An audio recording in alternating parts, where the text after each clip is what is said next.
박수로 맞아주셔서 고맙습니다.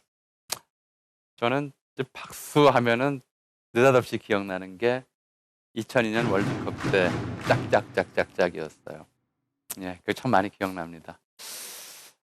제가 1970년대부터 TV를 봤어요.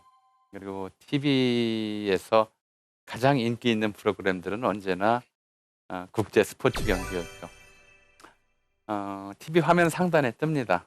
축구를 하면은 한국 대 일본, 뭐 한국 대 필리핀, 한국 대 버마 이런 식으로 떴었어요. 근데 2002년 무렵부터 TV 화면 구성이 바뀌었습니다. 제 기억에는요. 어떻게 바뀌었냐면 한국이라고 쓰는 대신에 대한민국 넉자를 쓰기 시작했어요. 그때는 저는 참 신선했어요. 왜 그랬을까요? TV 화면이 커져서? 글자 좀 늘려도 괜찮았어? 아니면 짝짝짝짝짝 박수 치는데 네 글자 대한민국이 더 좋아서? 그럴 수도 있겠죠. 아무도 거기에 대해서 이유를 달진 않았습니다. 근데 제가 분명하게 느낀 건 그 무렵부터 대한민국이라는 국호에 대한 자존감이 생겼어요.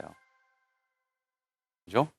개발도상국, 못 사는 나라, 후진국, 전쟁 겪은 나라 등등의 좀 상처뿐이던 자의식에, 게다가 군사 독재 겪은 나라, 이렇게 자존심에 상처뿐이던 그 나라가 2002년 월드컵쯤 돼서 이제 그 상처를 딛고 스스로 자존감을 회복하면서 나라 이름을 다 쓰고 싶다는 욕구가 생겼던 것 같아요.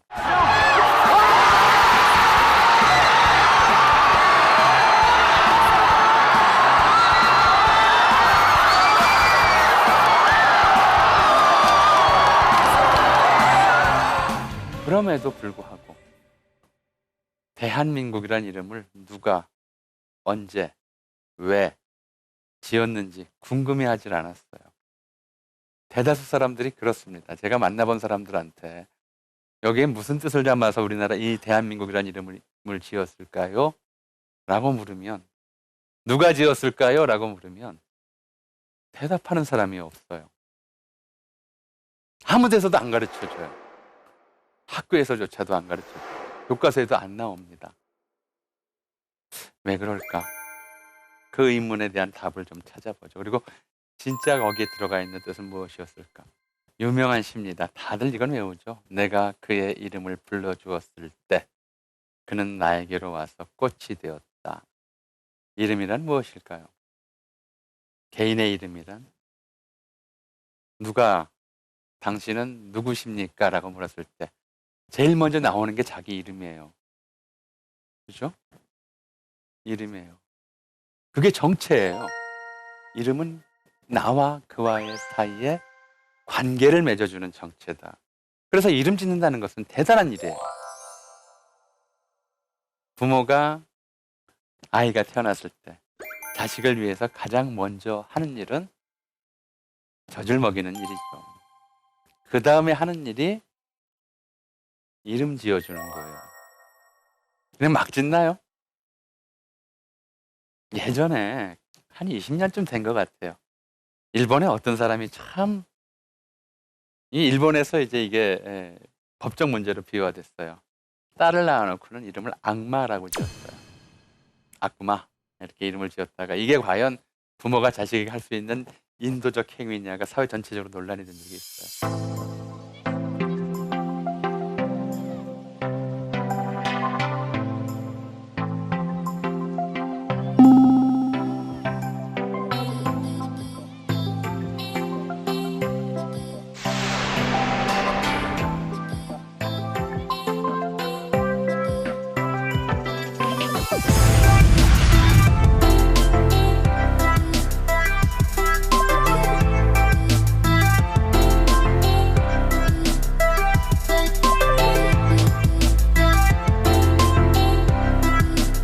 어느 부모가 자식 이름을 그렇게 짓겠어요?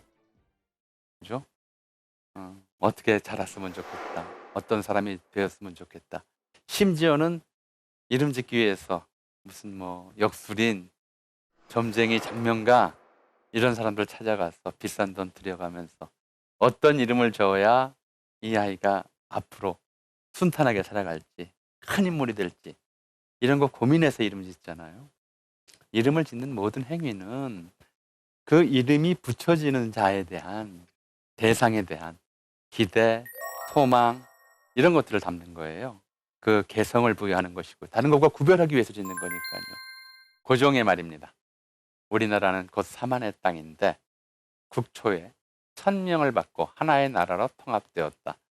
뭐 고종이 역사 공부 제대로 했을 거라고 생각하진 마세요. 좀 틀린 얘기들도 있어요. 예. 지금 대한이라고 정한다고 해서 안 될 것이 없다. 또한 매번 각국의 문서를 보면 조선이라 하지 않고 한이라 하였다. 이것도 각국은 아니고 주로 일본이 그렇게 썼어요. 이는 아마 미리 징표를 보이고 오늘이 있기를 기다린 것일 테니 세상에 공표하지 않아도 세상이 모두 다 대한이라는 칭호를 알 수 있을 것이다. 제국을 선포하면서 나라 이름을 바꿔야 되는데 그때 고종 스스로 생각하기에 대한이 가장 어울린다고 봤어요. 그 다음 건 사실 별 필요는 없어요. 필요는 없지만 아첨이란 이렇게 하는 것이다의 정수를 보여주는 것이기 때문에 참고 삼아 사실 늘 절해 왔어요. 심순택이라는 사람이 이제 이렇게 얘기를 합니다. 3대 이후부터 국호는, 이 3대는 우리나라 3대가 아니에요. 중국의 3대입니다. 예전 것을 답습한 경우가 아직 없었습니다. 그런데 조선은 바로 기자가 옛날에 봉해졌을 때의 칭호이니 당당한 황제의 나라로서 그 칭호를 그대로 쓰는 것은 옳지 않습니다. 고종의 편을 들어주는 거죠. 그리고 성상의 분부가 매우 지당하니 이게 중요합니다. 그죠? 감히 보탤 말이 없습니다. 이거 감히 보탤 말이 없습니다. 이것만 외워도 출세하는데 별 지장이 없을 거예요. 예. 한술 더 뜬 사람이 있습니다. 조병세라는 사람은 이제 이렇게 얘기를 합니다.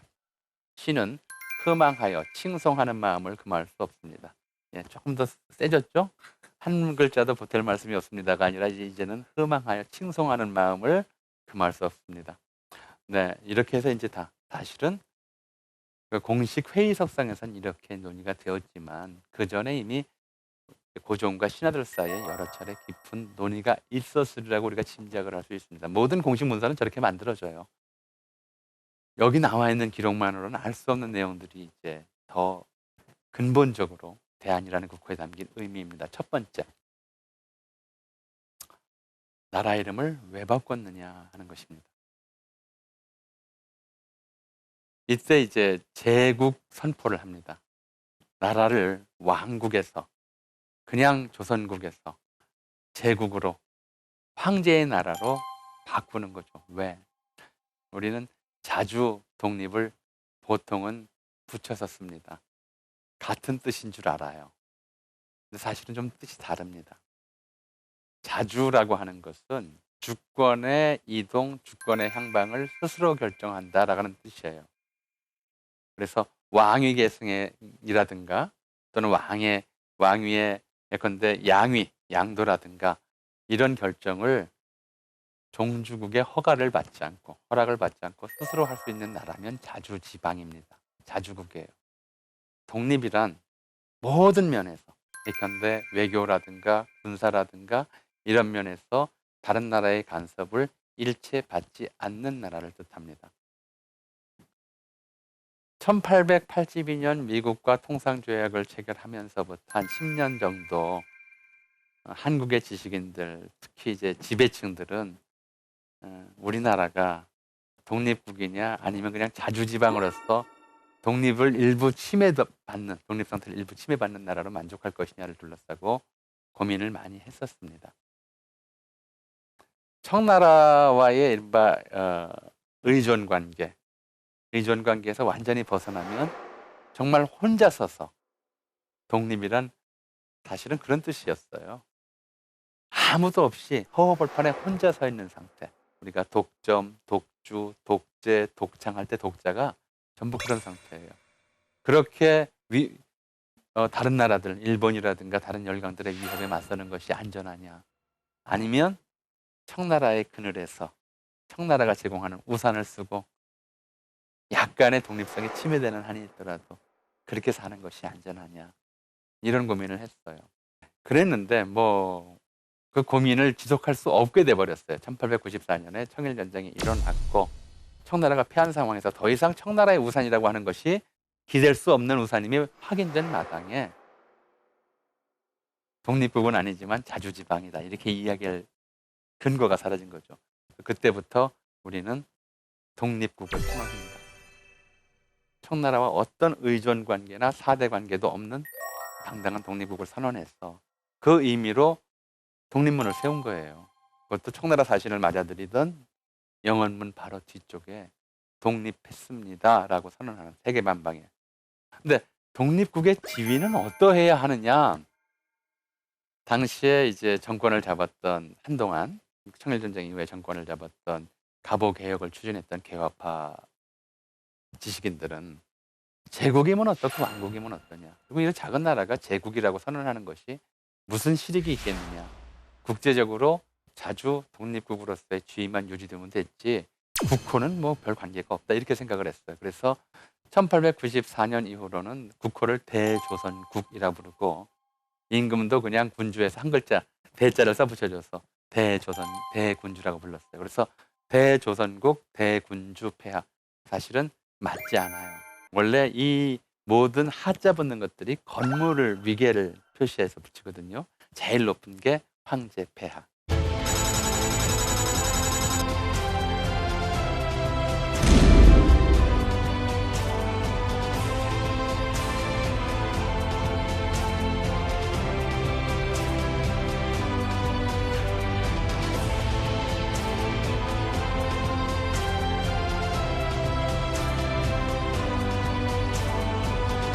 대군주한테는 전하가 맞는데 그냥 갑오 개화파 지식인들은 대조선국 대군주 폐하라고 불렀어요. 근데 이게 제가 지금 말해도 좀 어색하잖아요. 근데 그런 호칭을 잘 아는 사람들, 당대인들한테는 훨씬 더 어색했어요. 이제 당당한 독립국이 됐으면, 이제 중국에게 굴하지 않은 독립국이 됐으면 중국과 똑같은 국가의 격을 지녀야 한다. 첫 번째로는. 그 격이 뭐냐? 우리도 황제를 칭해야 된다. 왕을 황제로 격상시키고 나라의 지위도 일반적인 대조선국이 아니라 제국으로 격상시켜야 된다고 생각하는 사람들이 많았어요. 그런 사람들의 뜻을 또는 그런 사람들의 요구를 받아들이면서 국가에 대한 이름만 바꾼다고 되는 건 아니었지만 그렇게 생각을 했어요. 국가에 대한 자존감을 높이고 그렇게 함으로써 군주와 국가에 대한 충성심을 높일 수 있다고 생각을 한 거죠.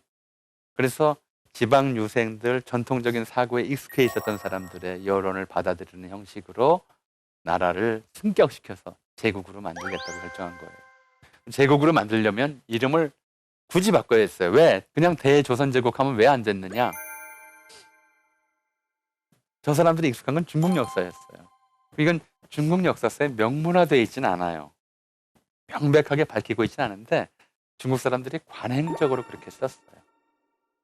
자기들 나라는 하, 그죠? 상, 은, 주, 그다음 춘추전국시대 진초, 연제, 한의존이 하는 다른 나라들이 있었고요. 그 다음에 통일해서 진, 한, 그죠? 수, 당, 송, 원, 명, 청 전부 한 글자를 썼어요. 그러면서 자기 주변에 이른바 그들이 중국인들이 오랑캐라고 이름 붙였던 나라 이름들은 굳이 두 글자에 맞췄어요. 그 사람들의 발음이 어떻든 따지질 않았어요.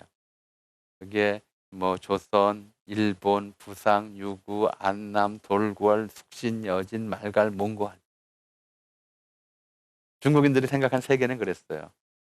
자기들의 중심인 화하, 중화는 한 글자의 나라고요. 그 주변을 둘러싸고 병풍처럼 둘러싸고 있는 나라들은 두 글자로 썼어요. 17세기, 16세기부터 그 전에 이제 접촉한 유럽이나 아프리카 나라들도 그렇게 붙였어요. 히랍, 애굽, 라마. 어딘지 아시죠? 그리스가 왜 히랍인지, 이집트가 왜 애굽인지 필요 없어요. 두 글자씩 붙였어요. 17세기 이후에 특히 러시아와 접촉하고 이제 18세기에 유럽 세계가 접촉하면서는 뭔가 좀 괘씸했던 모양이에요. 한 글자를 더 붙여요. 아라사, 미리견, 영길리, 불란서, 토이기, 흉아리, 오지리 그렇게 썼어요. 관념상 보면 황제의 나라는 한 글자, 오랑캐의 나라는 두 글자, 세 글자는 뭘까요? 중국 사람들은 그걸 금수지역이라고 그랬어요. 사람 같지 않은 것들이 사는 땅이에요.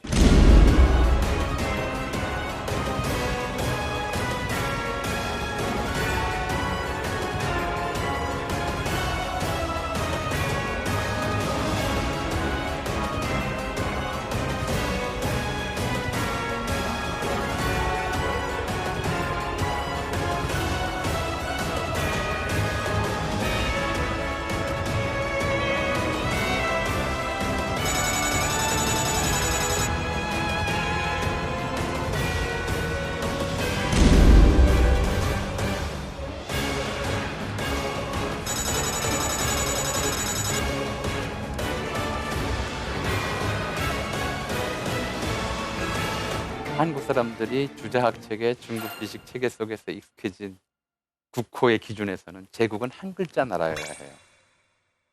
그래서 한 글자 나라를 이제 우리 역사 속에서 찾은 거죠.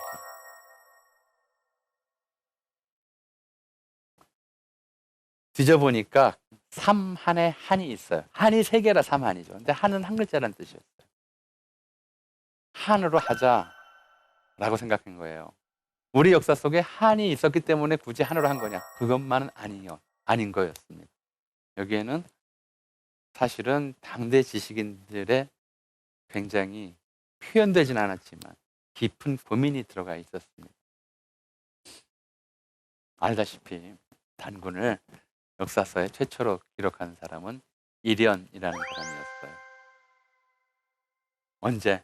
고려 말 몽골이 침략해 들어왔을 때 이 고려 사람들은 우리가 백제의 후예냐, 고구려의 후예냐, 신라의 후예냐 이런 거 가지고 다투는 일을 완전히 끝내지를 못했어요. 신라 말에 다시 후삼국 시대가 열리잖아요. 후고구려, 후백제, 신라. 신라가 우리는 삼국을 통일했다고 하지만 역사책은 그렇게 기록하고 있지만 신라가 삼국을 통일한 지 200년, 250년이 지난 뒤에도 고구려 사람과 백제 사람들은 동의하지 않았던 거예요. 그래서 후고구려, 후백제가 나온 거란 말이에요. 영토는 통일됐어도 백성들은, 사람들은, 인민은 통일되지 않았던 거죠. 그래서 고구려를 계승했다. 고구려 계승을 내세운 고려가 또 이 후삼국을 재통일했어요. 근데 고려 시대에도 신라 부흥운동, 백제 부흥운동 이런 거 계속 일어났어요.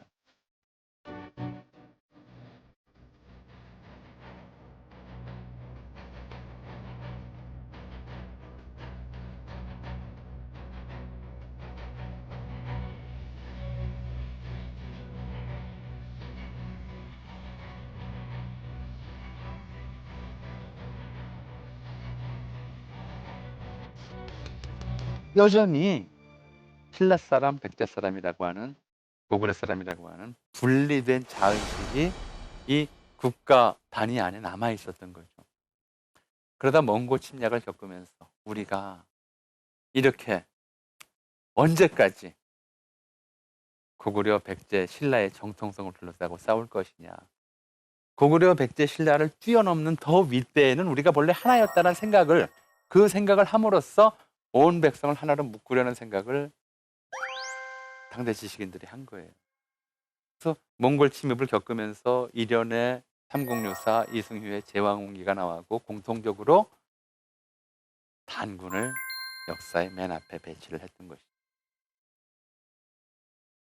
그리고 역사 공부를 더 하면서 최초의 그러니까 그 단군이 세웠던 나라 이름이 조선이었어요.